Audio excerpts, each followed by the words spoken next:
Use of raincoat.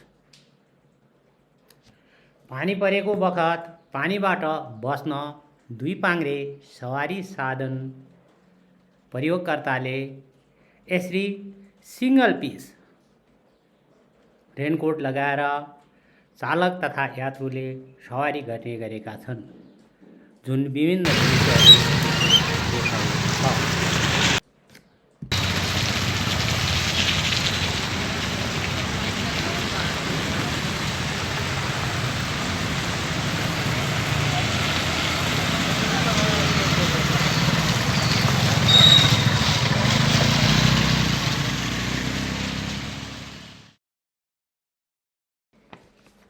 भिडियोमा देखाए जसरी रेनकोट लगाउँदा पानीबाट बचाओ भने राम्रो हुन्छ, तर को बखत वा रफ्तार बढी भएको समयमा रेनकोट अल्झिने, हावा भरिएर चालकले आफ्नो नियन्त्रण गुमाउन सक्ने अवस्था पनि सिर्जना। दुर्भाग्यवश कहिलेकाहीँ सवारी साधन चिप्लेर पल्टिन पनि सक्छ।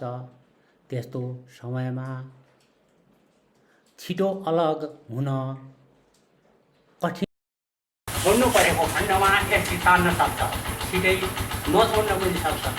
त्यस कारणले यसलाई छुटाउनको लागि हामीले धेरै काम लाग्छ। हेर्नुहोस् त अहिले ल रेनकोटले यसरी मानिसलाई सवारी साधनसँग बाँधेको हुन्छ। तपाईलाई दृश्यमा देखाए जसरी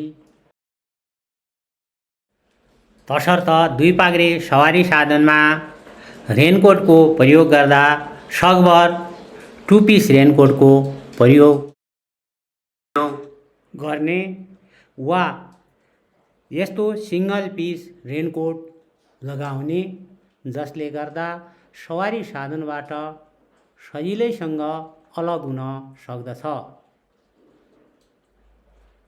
सधैँ ध्यान दिनुहोस्, ऐनामा वा लेग गार्डमा फसाएर रेनकोटको प्रयोग नगर्ने। यसले गरेमा सजिलैसँग अलग हुन सकिन्छ।